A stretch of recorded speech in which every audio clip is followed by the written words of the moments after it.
de Neemias, capítulo 1, versículo de 1 a 11, queria que você estivesse acompanhando comigo. E nós falamos de como estava vivendo o povo de Deus. Neemias estava muito bem, numa posição cômoda, numa posição confortável. Por que não dizer, Neemias estava sendo honrado, vivia numa posição de honra. Neemias era copeiro do rei, era uma posição de destaque, era uma posição de confiança, era uma posição de honra. Nós estamos muitas vezes vivendo nesta posição, pela bondade, pela graça, pela misericórdia de Deus. Assim como Deus fez na vida de Neemias, Deus está fazendo aqui na nossa vida. Nascemos escravos, apartados de Deus, afastados da graça de Deus, do conhecimento de Deus. Deus, por amor, foi lá, nos escolheu, nos separou. Estamos hoje aqui para glorificar, para adorar o nome dEle, numa posição boa, numa posição de honra. Cada um de nós, seja os que estão aqui no púlpito ou sentado aí, nós fomos escolhidos por Deus para sermos honrados pelo Senhor. Mas Neemias estava vivendo assim nesse momento, e de repente ele recebe a visita de alguém, um papelzinho que você ora pelo nome, e você toma conhecimento que essa pessoa está vivendo um problema muito grande. O povo de Neemias estava vivendo opróbrio, vergonha, humilhação. A Bíblia diz que ele estava vivendo grande miséria. E olhe, na linguagem bíblica, quando falar de grande, é muito grande. Imagina como esse povo estava vivendo. Neemias tomou conhecimento daquela situação, e Neemias não se conteve com aquela situação, e se compadeceu com a situação do povo que estava sofrendo. Esta deve ser uma atitude de todo servo de Deus, de todo filho de Deus, de toda filha de Deus. Não ficar alheio ao sofrimento das pessoas, não ficar parte ao sofrimento das pessoas. Hoje você vai ver um documentário, um jornalismo, e se partir para um jornalismo policial, aí que você vai ver como a humanidade está fria, está sem amor. Você vê um marginal que vai assaltar alguém, e naquele momento a pessoa atira naquele marginal, ele morre. Marginal bom é marginal morto. É isso que a gente tem escutado. E isso está sendo inculcado na mente do povo brasileiro, que as pessoas que estão nessa linha de marginalidade merecem mesmo morrer, merecem mesmo sofrer, merecem mesmo pagar um preço por isso. Isso é falta de amor. E quem vai fazer diferença com essa nação somos nós, é eu e você. Eu costumo dizer que uma pessoa, quando está com câncer em estado terminal, quer ver ela ficar boazinha, cura ela, tira o câncer dela, ela vai ficar a pessoa mais saudável que tem. Pega uma pessoa que está cheia de espírito maligno, que não teve a oportunidade que nós tivemos, ou se teve, se afastou, tira esse mal da vida dela, e você vai ver a pessoa mais extraordinária que tem, uma pessoa convertida porque tem um Espírito Santo. Neemias tomou conhecimento disso. O que foi que Neemias foi? Neemias se compadeceu. Compadecer, o próprio nome já fala, é compadecer.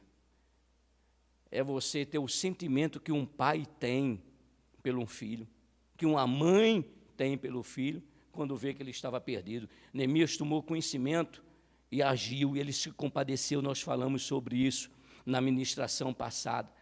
Mas Neemias teve uma outra atitude, e essa atitude é fantástica, é formidável, porque não adianta só a gente ficar na área sentimental, ou seja, eu gosto de uma pessoa, gosto de um amigo meu, do meu trabalho, mas não oro por ele. Eu gosto do meu pai, gosto da minha mãe, que não estão no caminho do Senhor, e eu não oro por ele. Então, muitas vezes nós temos esse lado sentimental forte, mas não temos nenhuma ação. Neemias, além de se compadecer do sofrimento do seu povo, ele começou a orar, ele começou a buscar a presença de Deus. Versículo 4, Neemias capítulo 1 diz assim: e sucedeu que, ouvindo estas palavras, assentei-me, chorei e lamentei por alguns dias. e estive jejuando e orando. A oração de Neemias é uma oração fantástica. Eu queria compartilhar com você essa oração de Neemias que está no versículo 5, até o versículo 11, ou 5º, ou até o 11º. O Senhor colocou no nosso coração, quando nós estávamos ministrando, preparando essa palavra, quando Neemias recebe o relatório de como estava vivendo a sua família. Neemias recebe um relatório que o povo que não tinha sido levado cativo, está lá no versículo 3, o povo que não estava escravo fora de Jerusalém, fora de Judá, o povo que não estava escravo, estava vivendo dentro de Jerusalém, em uma grande miséria. E Deus falou para mim, durante a madrugada que eu estava preparando essa palavra, e Deus disse assim: meu filho, esse é o espelho da igreja. Esse é o espelho do mundo de hoje. As pessoas que hoje não estão na igreja procurando crescer espiritualmente, conhecer a palavra do Senhor, conhecer os planos de Deus, os propósitos de Deus, estão lá fora, eles pensam que é livre, mas não são, eles são escravos. E o pior foi o que Deus falou: meu filho, o problema não é tanto só as pessoas que estão fora, mas as pessoas que estão dentro da igreja, estão vivendo uma grande miséria. Pessoas que estão sofrendo do nosso lado. É uma miséria sentimental, é uma miséria conjugal, familiar, relacional, qualquer que seja a área. E Deus colocou isso no nosso coração, e eu compartilhei isso. E Neemias tomou conhecimento disso. E Neemias vai e faz essa oração extraordinária, essa oração fantástica, essa oração que alcançou o coração de Deus, que alcançou a graça de Deus, que atraiu a presença de Deus para aquilo que ele tinha escutado, para aquela má notícia.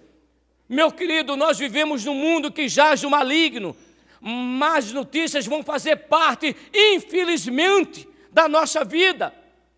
O problema é o que eu sempre disse: o problema não é o problema é quando o problema vem, como é que você está com Deus. O problema não são as más notícias, porque elas vão continuar existindo. Enquanto tivermos fôlego de vida, você vai ter uma informação, seja pela televisão, ou seja por alguém conhecido seu, ou seja por um parente seu, um amigo seu, trazendo alguma coisa ruim para você. O problema não é essa má notícia, o problema é quando essa má notícia vem e você toma conhecimento, o que é que você faz com ela? E nós aprendemos aqui domingo passado que as más notícias ou a má notícia não para um homem de Deus, não para uma mulher de Deus. Quando as má notícias vêm, ele sabe o que deve fazer, e foi o que Neemias fez. E Neemias fez essa oração extraordinária.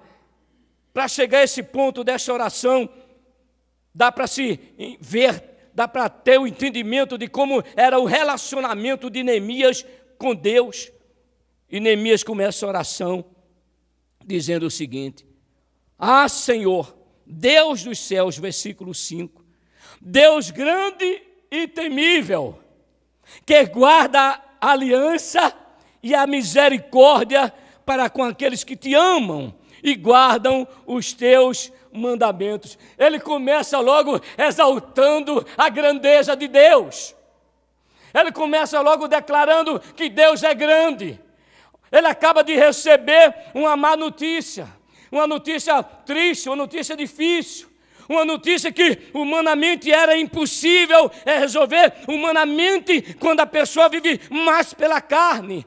Mas quando a pessoa vive pelo Espírito, não. E ele chega e ele chora, e ele vai na presença de Deus, e ele pensa naquele quadro. Oh, ele não conhecia, mas ele ouviu falar, porque ele já nasceu como escravo, mas não tinha um coração de escravo. Ele nasceu num mundo dependendo de um rei de terceiro da Síria, mas ele não dependia dele, ele dependia de Deus. Ou seja, meu querido, você não depende do governo que dirige esta nação, ou do que impera sobre a sua vida, você depende de Deus. Neemias entendeu isso, e Neemias pintou um quadro de um povo sofrendo, sem muralhas, sem proteção, sem portas, porque a muralha tinha sido destruída. Muralha significa proteção.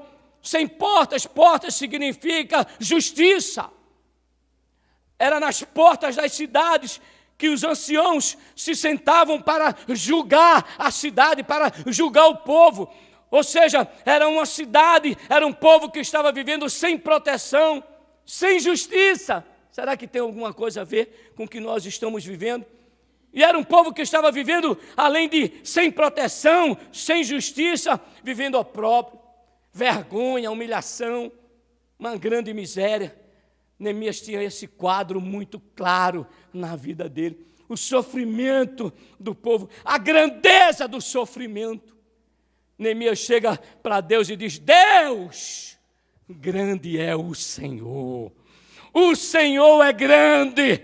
Essa miséria não é grande, essas portas queimadas não são grandes, essas muralhas caídas não são grandes, grande é o Senhor. E ele começa essa oração expressando o reconhecimento de quem Deus é na vida dele. Ele não chegou a ser copeiro do rei, porque ele era o cara, era a mão de Deus. Desde quando ele nasceu, Deus estava programando para ele ser um restaurador de muralhas, para ele ser um discipulador, um transformador de vidas. E chegou o momento de Neemias, e Neemias reconhece esta grandeza, Deus grande e temível. Com essa oração, Neemias deixa bem claro quem é grande para ele. As nossas atitudes, ou a falta delas, dizem quem é grande para a gente. Quando você recebe uma má notícia, quando você está passando por um problema, qual é a sua reação? Neemias deixa bem claro que os nossos problemas não são grandes e nem temíveis. Medo, preocupação, inquietação não ajudam a solucionar problemas, eles agravam problemas. Se eu tenho um conhecimento que a angústia, a tristeza, o medo, a ansiedade, ele não me ajuda a resolver o problema, então são coisas que eu tenho que deixar de lado. Eu tenho que fazer coisas diferentes. Neemias coloca de forma bem clara: olha, quem é temível é Deus. O inimigo não é temível. Seus adversários não são temíveis. Temível é Deus. Diga comigo: grande e temível é meu Deus. Nosso Deus é grande. Nosso Deus é extremamente poderoso. E Neemias começa a falar com Deus do que ele sentia. Engraçado que muitas vezes quando nós começamos a orar, devido à aflição, angústia, tristeza, que não ajuda a resolver problemas na nossa vida, pelo contrário, eles agravam os nossos problemas. Muitas vezes nós chegamos diante de Deus: oh papai do céu, olha essa situação, oh meu Deus, olha fulano, olha Beltrano, olha como é que está essa situação, olha como é que está minhas finanças, olha como é que está minha saúde. Ei, deixa para um outro momento. Começa a adorar a Deus reconhecendo a grandeza dEle. Começa a fazer essa oração. Quando você começar a sua oração, comece reconhecendo quem é o Deus que você está buscando. A grandeza desse Deus. Neemias nos ensina a reconhecer essa grandeza de Deus. Aí ele diz que guardas a aliança e a misericórdia. Neemias entende que Deus, isso é extraordinário. Neemias entende que o Deus que ele buscava, o Deus que ele servia, o Deus que continuamente ele orava, o Deus que continuamente ele lia a palavra, ele meditava a palavra, ele tinha compreendido que este Deus é um Deus de aliança. Deixa eu dizer um negócio para você: a aliança, ela é inquebrável. A aliança que Deus faz conosco, ela é inquebrável. E ele diz: Deus, tu és grande e temível, mas tu és um Deus que guarda a aliança. A aliança de Deus é tão forte e presente que ele nunca vai nos deixar. Pastor, peraí.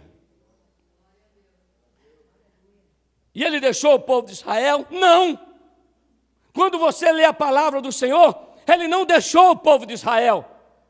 O que nós precisamos entender é que a aliança de Deus, a gente às vezes entende mal o nosso relacionamento com Deus.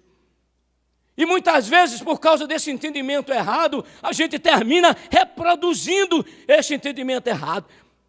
Está aqui uma pessoa e essa pessoa que tem aliança com Deus, Deus tem aliança com ela, ela vai e pisa na bola, qualquer que seja o pisar da bola, qualquer que seja a coisa que desagradou a Deus, a pessoa pensa, não, agora esse pecado, o cara mentiu, o cara roubou, o cara matou, o cara adulterou, seja lá o que ele fez, agora Deus se afasta dele.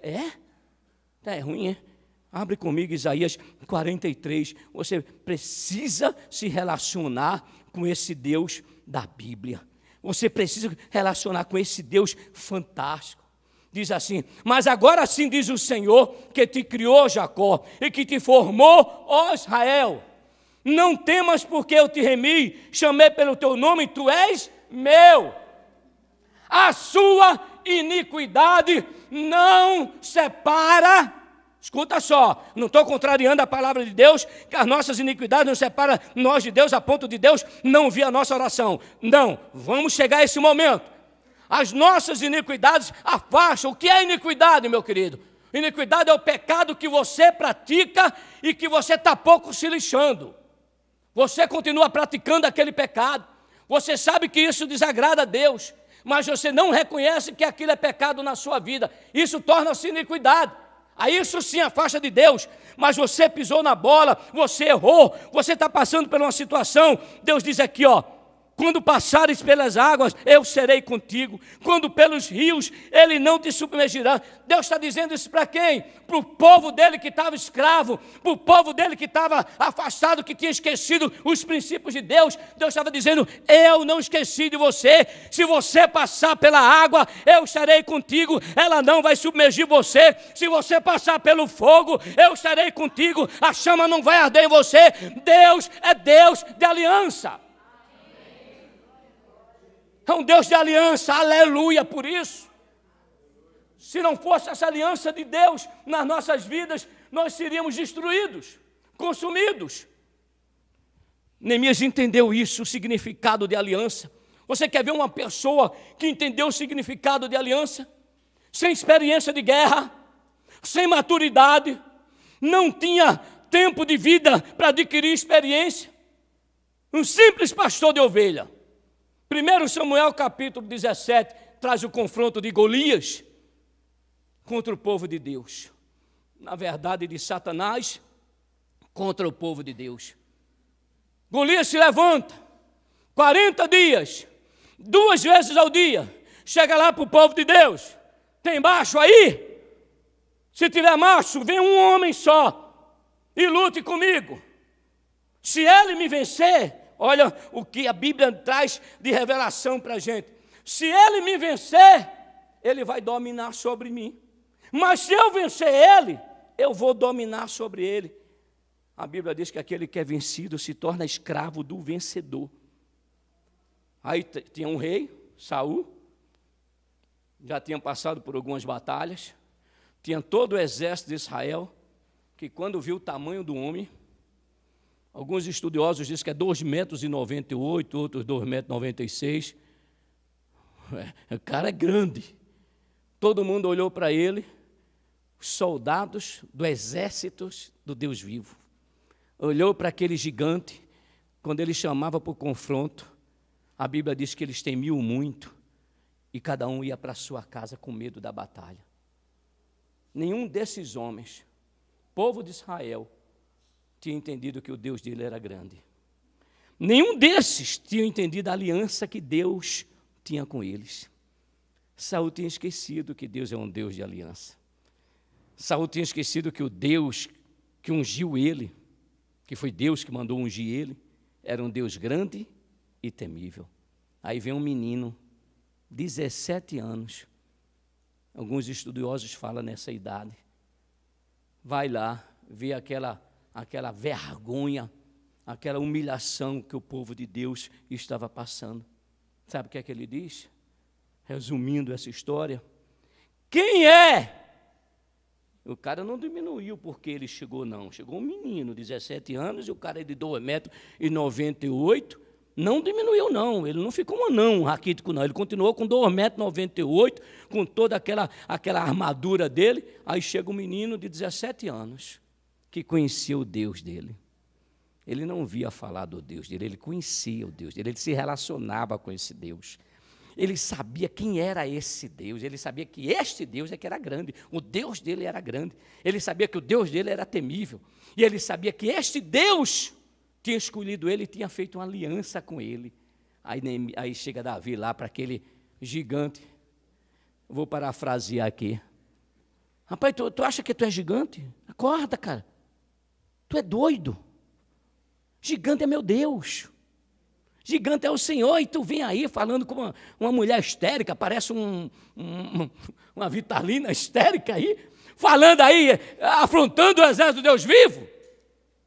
Aí ele chega lá para o povo e diz, quem é esse incircunciso para afrontar o exército do Deus vivo?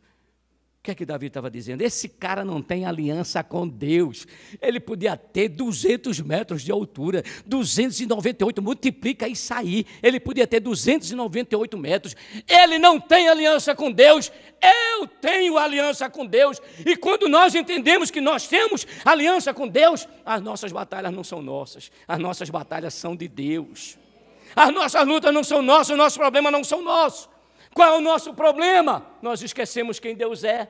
Qual é o nosso problema? Esquecemos a aliança de Deus para com as nossas vidas. Davi disse, não, ele guarda a aliança e a misericórdia. Legal esse aí. Você merece uma punição. Você merece um castigo. Mas o amor de Deus é tão grande para com as nossas vidas, que quando chegamos diante do Senhor e nos arrependemos, pedimos perdão para Deus, a aliança dele não foi quebrada conosco, a misericórdia dele é acionada, o castigo que nós merecíamos, ele perdoa os nossos pecados.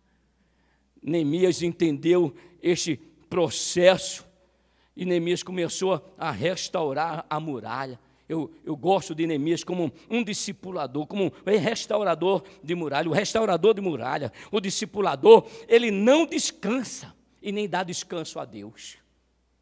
Um homem que tem relacionamento com Deus, ele não descansa. A Bíblia diz que Neemias é o que nós podemos conjecturar pelos meses, e eu já falei no domingo passado, Neemias estava lá, na presença de Deus, 4 meses, 120 dias, adorando a Deus, glorificando a Deus, reconhecendo a grandeza de Deus sobre tudo, sobre todos, reconhecendo a aliança que Deus tinha com ele, reconhecendo a misericórdia de Deus para com a vida dele. Mas Neemias ficou lá todos os dias, de manhã, de dia e de noite. A Bíblia diz que ele se apresentava a Deus de dia e de noite. Senhor, olha o povo de Israel, aí clamando pelo Senhor, suplicando por Deus. E o que é que nós fazemos? Nós oramos, Deus não responde a oração, e oramos talvez pela manhã, à noite, a gente já chegou cansado, né? É crente, sabe que crente tem que orar, né? Então, antes de dormir, vamos orar. Não, mas não tem problema de orar deitado não, né? Vamos orar deitado já, aí faz aquela oração relâmpago, aquela oração sem vergonha, que se eu fosse Deus, mandava só um raiozinho para dar uma queimadinha no dedão do pé, para ver se ele criava vergonha. Aí faz aquela oraçãozinha sem vergonha. E depois, enquanto o pastor Talismã, e aí, como é que você está? Pastor, estou na luta, pastor. Meu casamento, meu filho. Pastor, eu fui fazer um exame, estou com uma doença incurável, vou morrer, pastor. Quando se fosse um homem de oração, o mesmo problema de dentro, problema de fora, chegasse lá para o pastor Talismã, e aí, meu filho, como é que você está? Pastor, estou na bênção. Todos os dias, eu busco a presença de Deus, pastor. A cada momento eu pego a palavra de Deus, eu tenho o meu tempo a sós com Deus, eu busco uma resposta de Deus, eu busco um conforto de Deus, eu busco um consolo de Deus, eu busco uma direção de Deus, eu busco uma palavra de Deus, e eu encontro força de Deus. Pastor, está na bênção. O problema é que eu estou vivendo, daqui a pouco o senhor vai ouvir o testemunho que eu vou dar. Isaías capítulo 62, versículos 6 e 7. Sobre os teus muros, ó Jerusalém, não descanseis, e nem deis a Deus descanso, até que Ele te faça objeto de louvor na terra. Não descanse, continue orando. Neemias orou 4 meses, continuou buscando a Deus. E o versículo 6 ele diz assim: estejam, pois, atentos os teus ouvidos e os teus olhos abertos, para acudir à oração do teu servo, que hoje faço a tua presença, dia e noite, pelos filhos de Israel. Pastora Bruna trouxe essa direção de Deus de 5 minutos. 5 minutos de você orar por alguém que você gostaria que ele estivesse liberto, salvo, transformado pelo poder que há no nome de Jesus. Agora imagine você orando 4 meses, 5 minutos, 2 meses. Você vai ver o que Deus vai fazer. 5 minutinhos, coração, tempo de qualidade. Buscando a Deus, orando por esta pessoa que está sofrendo. Esta pessoa que Deus colocou no seu coração aí para você anotar o nome dela. Essa pessoa está sofrendo. Essa pessoa está precisando de um libertador, de um restaurador, de um discipulador. E Deus colocou como sendo você, eu que anotei também o meu, 5 minutinhos. Neemias estava lá durante 4 meses, de dia e de noite, clamando ao Senhor pelos filhos de Israel, teus servos. Aquele é um desgraçado. Se afastou dos caminhos do Senhor, não quer nada com Deus, vive no álcool, vive nas drogas, vive na prostituição. O povo de Israel que tinha desobedecido a Deus, que Deus por várias vezes mandou alerta para o povo de Israel, através de Jeremias e outros profetas contemporâneos de Jeremias, disse para o povo, olha, se você não se arrepender, o inimigo vai vir contra você. Aí veio Nabucodonosor, aquela história que nós conhecemos, sitiou Jerusalém, primeiro tomou algumas cidades de Judá, depois foi lá a Jerusalém, sitiou Jerusalém, derrubou as muralhas de Jerusalém, proveniente do pecado. Neemias sabia que foi proveniente do pecado, da desobediência.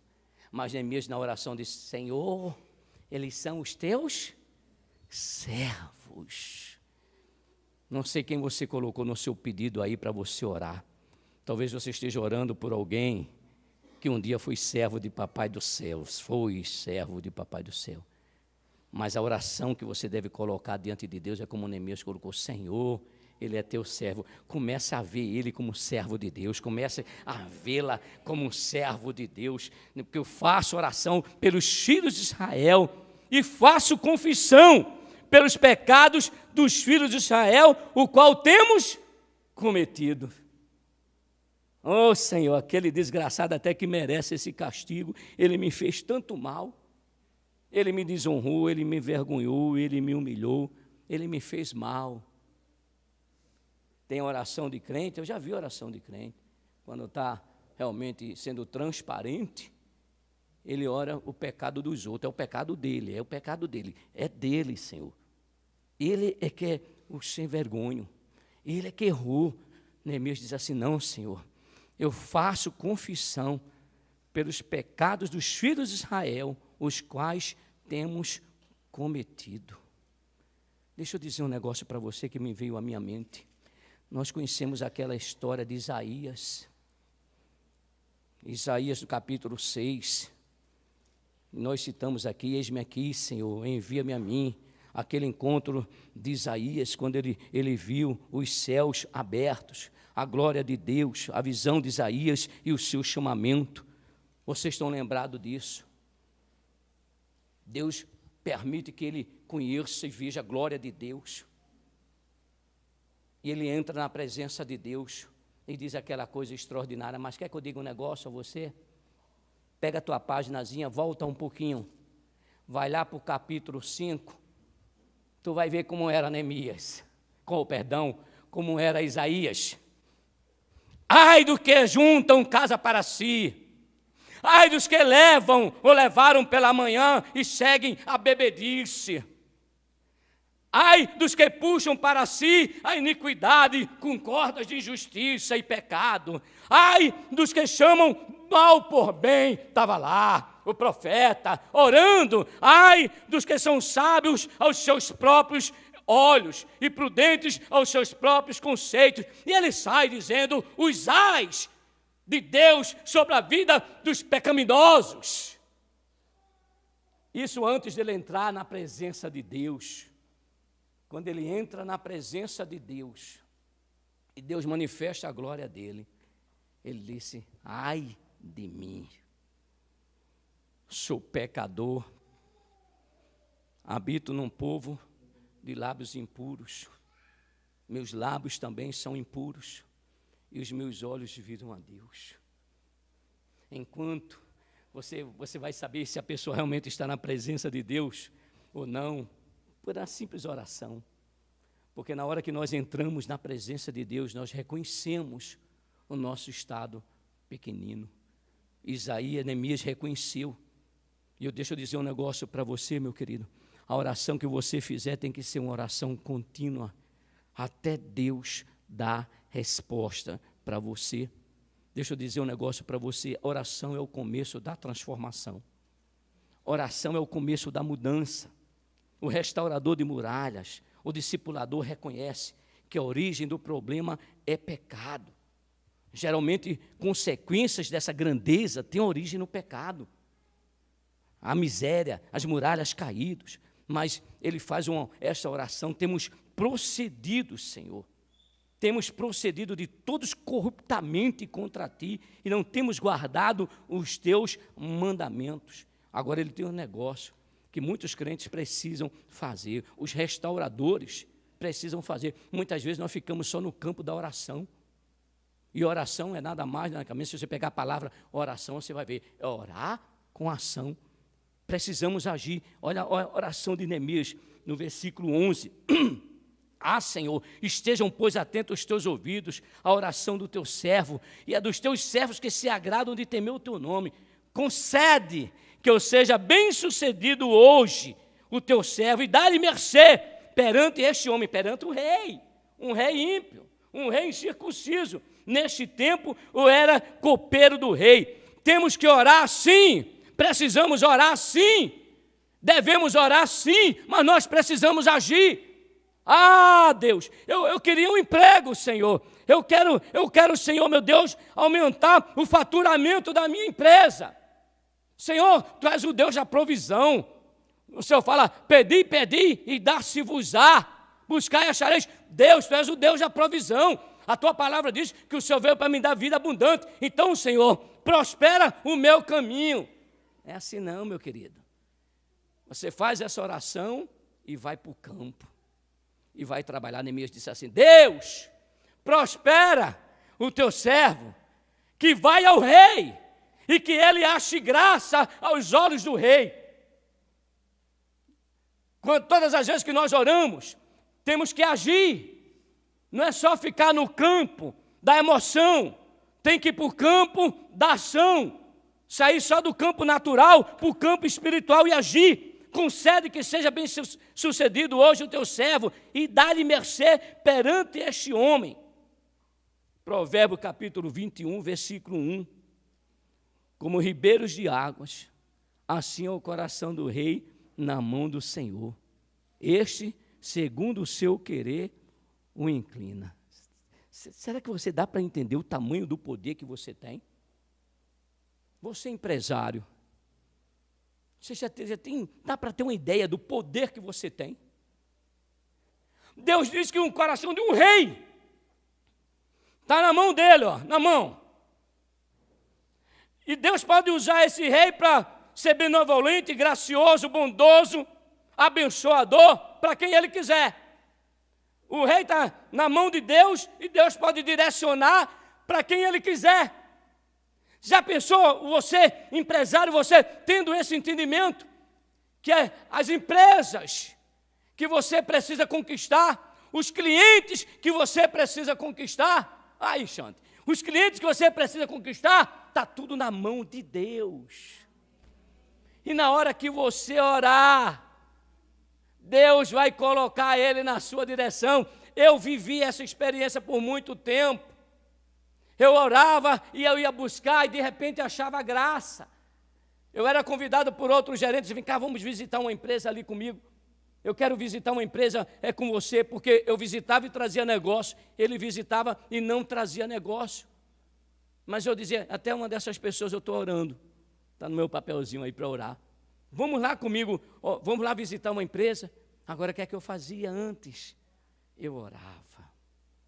Eu não ia visitar a empresa sem oração. A maioria são pessoas que não conhecem a Deus, que sofrem influências espirituais do nosso inimigo para que a gente não prospere na nossa vida profissional, para que a gente não prospere na nossa vida financeira. Então está aqui um empresário que não conhece a Deus. Logo ele vai sofrer influência de quem? Se não tiver uma intervenção, se não tiver uma ação de Deus sobre a vida dele, ele vai sofrer influência de quem? Tu vai chegar lá, ele mal vai te receber. E se ele te receber, ele não vai dar ouvido a você, não vai dar continuidade àquele papo, você perdeu tempo. Ah, mas você sai de casa. Senhor, está aqui, eu vou visitar aquela empresa. Senhor, no nome de Jesus, tira todo impedimento, toda influência do mal sobre a vida daquele homem com relação à minha vida. Senhor, seja neutralizado, seja impedido de se manifestar. Os ouvidos dele, Senhor, meu Deus, meu Pai, não ouçam o que o inimigo diz, mas, Senhor, agora eu coloco ele diante do Senhor, e que eu ache graça. A Bíblia diz que Neemias fez essa oração, reconheceu a grandeza de Deus, reconheceu que ele também era pecador, mas reconheceu o domínio, a grandeza de Deus sobre tudo e sobre todos, e que eu ache graça perante este homem, perante o rei. Neemias chega lá, o que é que acontece? Achou graça. O coração do rei, diga o coração do rei, está nas mãos do Senhor. Será que dá para você entender isso? Não dá para você viver o seu dia a dia, autônomo, profissional liberal, empresário. Não dá para você viver o seu dia a dia de negócio, indo para um campo de batalha, vai para uma reunião, sem antes orar. Não faça isso. Olha o ensinamento de Neemias. A oração move qualquer obstáculo. A oração, põe isso aí na cabecinha. A oração move qualquer obstáculo. É obstáculo de relacionamento? A oração resolve. Qual é o obstáculo que você está vivendo? Qual é? O que é que está impedindo de você chegar onde Deus quer que você chegue, onde Deus estabeleceu na sua palavra para você chegar? Ore, oração remove qualquer obstáculo. Está lá em Neemias capítulo 2, versículo 1, no mês de Nissan, né, que é 4 meses, quando ele começou a orar, no ano 20º do rei Artaxerxes, uma vez posto o vinho diante dele, eu o tomei para oferecer e lhe dei. Ora, eu nunca estive triste diante do rei. O rei me disse, por que está triste o teu rosto, se não estás doente?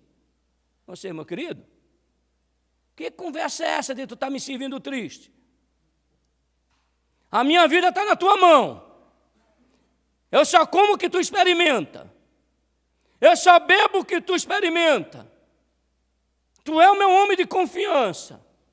Tu és o meu copeiro. Tu está triste, tu não vai fazer o teu trabalho direito. E de repente qualquer comidinha pode passar, e quem vai dançar sou eu. Quem vai ser envenenado sou eu. Tu não sabe que é o teu inimigo fora e dentro? Que história é essa de tu estar triste? Que conversa é essa? Se tu estiver triste, tu não vai fazer o teu trabalho legal, e depois quem vai dançar sou eu. Essa era a mensagem que o rei estava passando para ele, quando disse para ele isso aqui, ó. O rei disse, por que está triste o teu rosto, se não está doente? Então, você tem motivo para estar triste não, meu querido. Que conversa é essa? Que problema pode deixar triste você? O problema pode até iniciar essa tristeza na sua vida, mas não pode continuar, se você fizer o que Neemias fez. Aí ele diz assim, ó. Aí o rei disse, tem de ser tristeza de coração. Então temi sobremaneira, porque ele podia ali, né, perder a sua própria vida. E lhe respondi: viva o rei para sempre. Como não estaria triste o rosto se a cidade onde estão os sepulcros dos meus pais está assolada e tem as portas consumidas pelo fogo? Disse-me o rei: que me pedes agora? Então orei ao Deus dos céus. Aí daqui começa a registrar tudo que ele queria, tudo. O rei não disse para ele assim: ó, seguinte, tu está pedindo já demais, né, cara? Tu está abusando. Né? Tu pede essas coisas, tu já está pedindo outras coisas? Não. Deus não tinha dito para ele. Ele não já tinha orado a Deus, pedido a Deus que achasse graça diante do rei. Ou acha graça, ou não tem graça. Ou tem graça, ou não tem. Né? Tem aquela história quando deu aquela piada sem graça, não. Ou tem graça, ou não tem graça. Não tinha essa história dele chegar diante do rei e o rei proporcionar 90% de bênção para ele. Nas minhas orações eu falo com Deus: Deus, olha, 90% de obediência não é igual a desobediência? É. Então 90% de bênção não é bênção não, papai do céu. Termina a coisa. Faz as coisas. E tudo que ele pediu, diga tudo, Deus fez com que o rei desse para ele.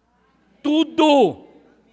Para muitos era impossível a restauração das muralhas, mas para um discipulador, a intervenção sua é a arma mais poderosa que ele tem. Escuta só, nós estamos no novo mover de Deus.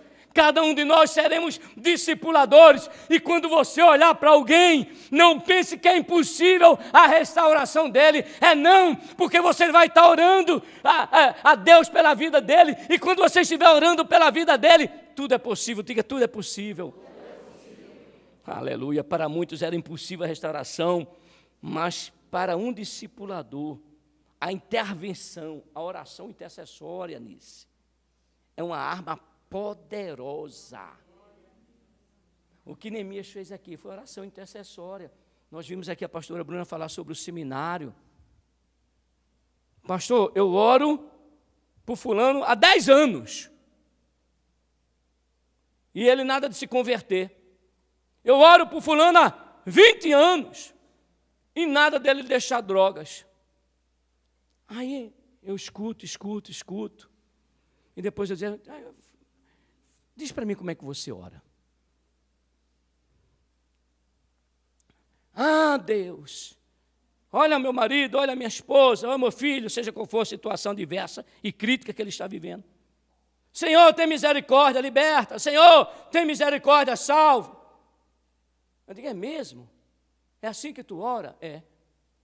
E o que é que Deus diz para tu? Não, ele não diz nada para mim. Eu digo: claro, está orando errado. Você não conhece a palavra, você não lê a Bíblia, você não presta atenção quando se prega lá na frente, que a maioria é mesmo de igreja.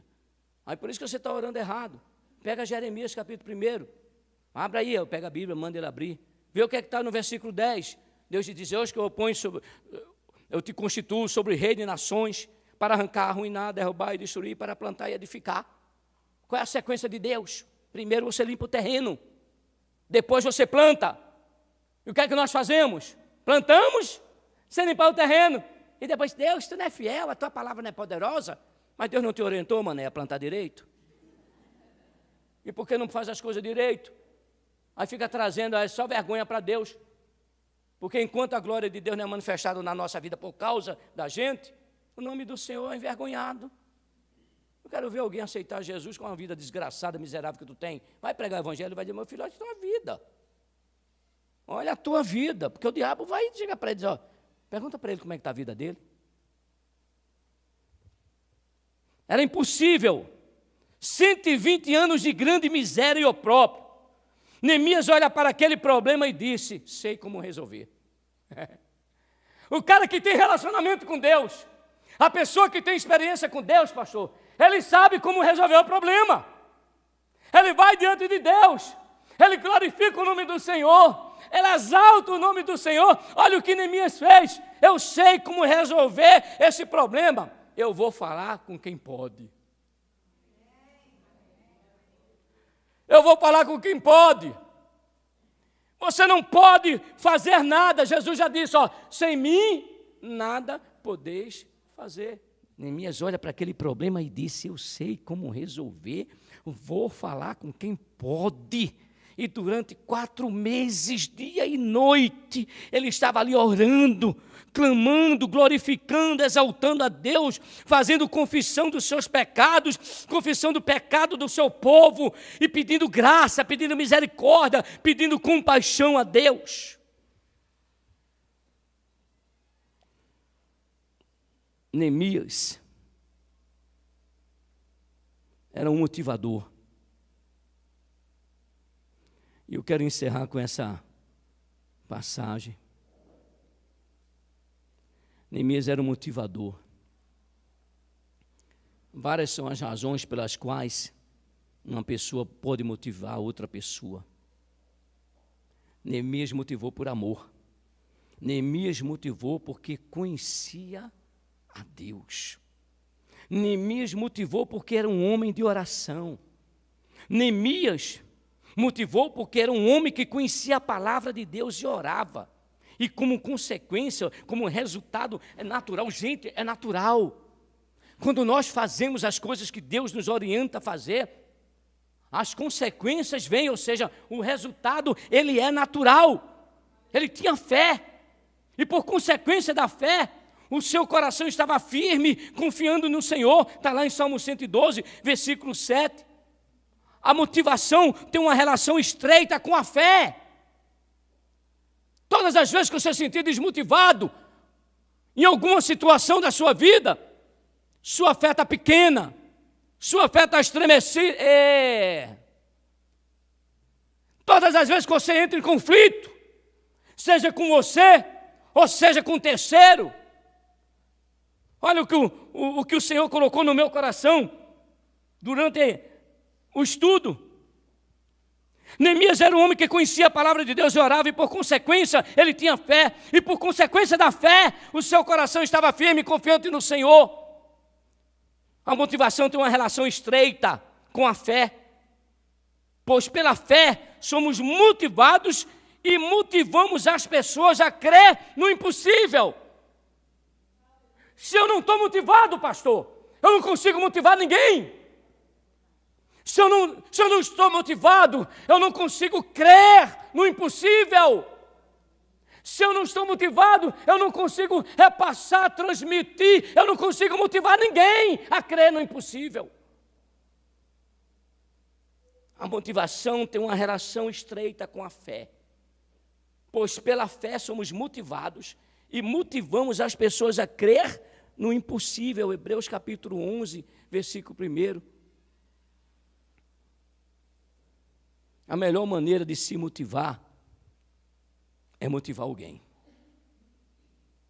Quantas vezes o inimigo nos traz um problema e a gente fica sentido com aquele problema, e de repente o telefone toca e a pessoa está com outro problema do outro lado do telefone, e você está ali querendo cambalear. Você acabou de receber uma notícia ruim. O inimigo quer desmotivar você. O inimigo quer que a sua fé seja enfraquecida, a sua confiança, o seu relacionamento, sua dependência com Deus seja enfraquecida. O inimigo vem, aí de repente alguém liga para você. Irmão Clênio, irmã Chanta, eu estou passando por um problema assim, assim, assim. Aí Deus começa a te usar para aquela pessoa. Deus começa a trazer palavras, forças, para você motivar aquela pessoa. Quando você termina aquela ligação, não era mais aquela pessoa quando recebeu. Quer se motivar? Motive outras pessoas. Discipule outras pessoas. Cuide de outras pessoas, que Deus vai estar dando estratégia. Porque veja só, meu querido, é coisa simples de você compreender, bem natural. Ninguém dá o que não tem, ok? Claro. Você vai dar o que você não tem? Como é que você vai dar o que não tem? É zero. Você está zero, você vai dar zero para as pessoas. Ninguém dá o que não tem. Tá. Deus tem interesse nas vidas? Claro que Deus tem interesse nas vidas. Aí Deus vai e permite que um colega seu ligue para você, que um parente seu ligue para você, que um amigo seu ligue para você, um conhecido seu ligue para você. E ele está passando por um problema grande, seja qual for a área. Pensa num problema bem grande. Deus está interessado nele, não está interessado nele? Está. Deus quer que ele receba lá uma palavra de fé. Deus quer despertar ele. E vai passar por onde essa palavra? Diga, é por mim. E na hora que essa palavra estiver passando por você, para você dar para ele, quem vai estar sendo motivado primeiro? É você. Então, o discipulado é coisa extraordinária de Deus. Cuidar de vidas, amar vidas, é coisa de Deus, é coisa do Senhor. E Neemias entendeu isso de Deus. E a Bíblia diz que o final da história de Neemias, ele passou a ser governador de Judá. Um homem de confiança do rei, para que ele pudesse governar o povo e o povo não se rebelar contra o rei. Será que você está entendendo o que Deus quer fazer de você? Deus quer que você governe. Deus quer que você traga o povo a uma obediência a Deus, a um conhecimento de Deus. E para isso, relacionamento. Se coloque de pé.